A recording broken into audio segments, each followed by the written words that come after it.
दुनिया कोरोना से लड़ रही है, लेकिन हम कोरोना के अलावा एक और जानलेवा वायरस के चपेट में हैं। वो है नफरती वायरस। जी हाँ, लव के अपोजिट वाला हेट वायरस। कहते हैं कोरोना को हराना है तो ज़्यादा से ज़्यादा टेस्टिंग की ज़रूरत है। उसी तरह नफरत के वायरस को भी रोकना है तो टेस्टिंग ज़रूरी है। चलिए टेस्ट कर देते हैं। अगर आपको मेरी तरह कोई टोपी लगाए दिख जाए या फिर टीका लगाए, नकाब में हो, सिंदूर लगाए या बस आप जैसा ना हो और बिना वजह या सुनी सुनाई बातों की वजह से आपको लगे कि इसी की वजह से दुनिया भर में दिक्कत है, तो समझ लीजिए आप पर नफरती वायरस ने अटैक कर दिया है। दूसरे देशों की तरह भारत में भी लॉकडाउन लागू है, लेकिन नफरत की दुकानों का ताला खुला हुआ है। महाराष्ट्र के पालघर में 2 संतों की बेरहमी से हत्या हो या गरीब फल बेचने वाले पर थूक लगाने का इल्जाम, हर घटना पर सांप्रदायिकता के इन्फेक्शन को फैलाने की कोशिश। यह इन्फेक्शन ऐसा फैला है कि देश के पीएम से लेकर कई राज्यों के सीएम को आखिरकार कहना ही पड़ा, जनाब ऐसे कैसे।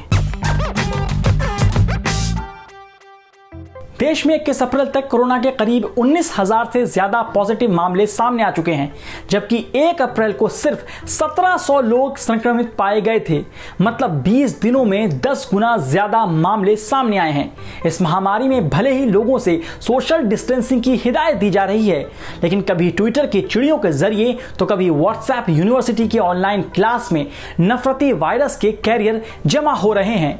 जब कोरोना ने भारत में एंटर किया तो लगा पूरा देश कोरोना से लड़ेगा और नफरत के वायरस को भूल एकजुट हो जाएगा। लेकिन जैसे ही दिल्ली के निजामुद्दीन इलाके में तबलीगी जमात के मरकज में हुए कार्यक्रम और वहां रुके लोगों की खबर मीडिया में आई, मानो बस जैसे नफरती वायरस कहीं इंतजार में छुप कर बैठे हों। ये सच है कि तबलीगी मरकज में रुके बहुत से लोग कोरोना पॉजिटिव पाए गए हैं।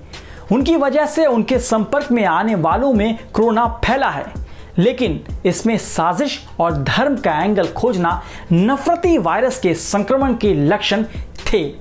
तबलीगियों का हिसाब ठेली पर फल सब्जी बेचने वाले से लेकर आम मुसलमानों से मांगने का मतलब है कि टेस्ट में रिपोर्ट पॉजिटिव आई है। देश में जब तबलीगी कार्यक्रम हो रहे थे उसी दौरान कई धार्मिक से लेकर राजनीतिक कार्यक्रम हुए, लेकिन सुविधा अनुसार तबलीगियों के मामले को हर मुसलमान से जोड़कर देश की एकता का ही टेस्ट शुरू हो गया।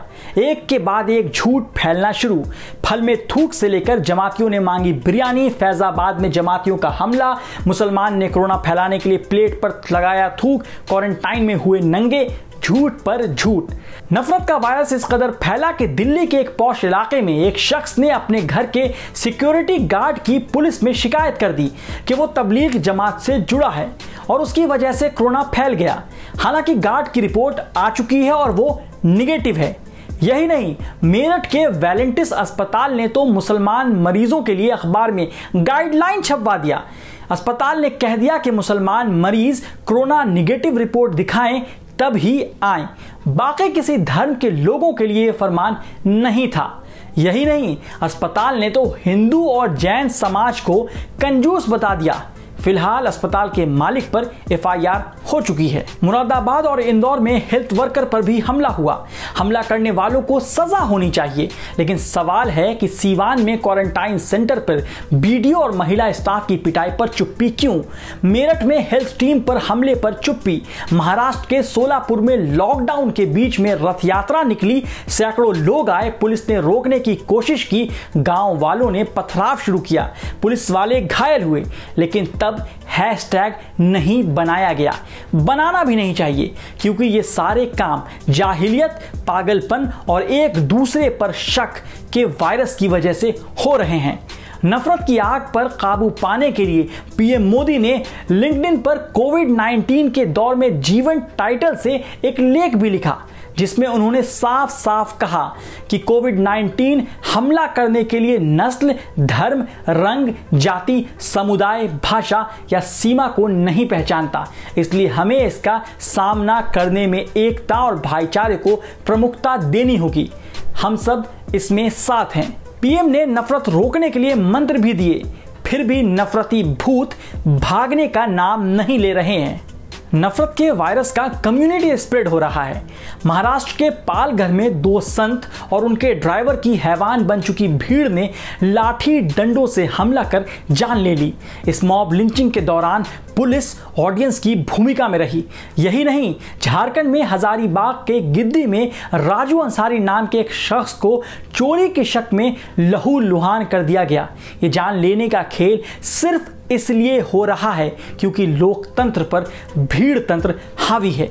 यही नहीं, पालघर में साधुओं की हत्या के पीछे कई लोग हत्यारों का धर्म ढूंढने में जुट गए। जी हां, धर्म। कोई कह रहा था शुएब नाम है, कोई कह रहा था नाम ही इसकी पहचान है। झूठ इतना फैला कि महाराष्ट्र के सीएम उद्धव ठाकरे को आकर कहना पड़ा कि 2 धर्मों का मामला नहीं है। नफरती वायरस के फैलने से एक बात तो साफ है, कोरोना से बचने के लिए लॉकडाउन, टेस्ट, दवा सब अपना काम करेंगे, लेकिन नफरत के वायरस को हराना है तो गांधी जी की घुट्टी ही काम आएगी, मोहब्बत और अहिंसा। नहीं तो आने वाली पीढ़ियां हमसे पूछेंगी जरूर, जनाब ऐसे कैसे।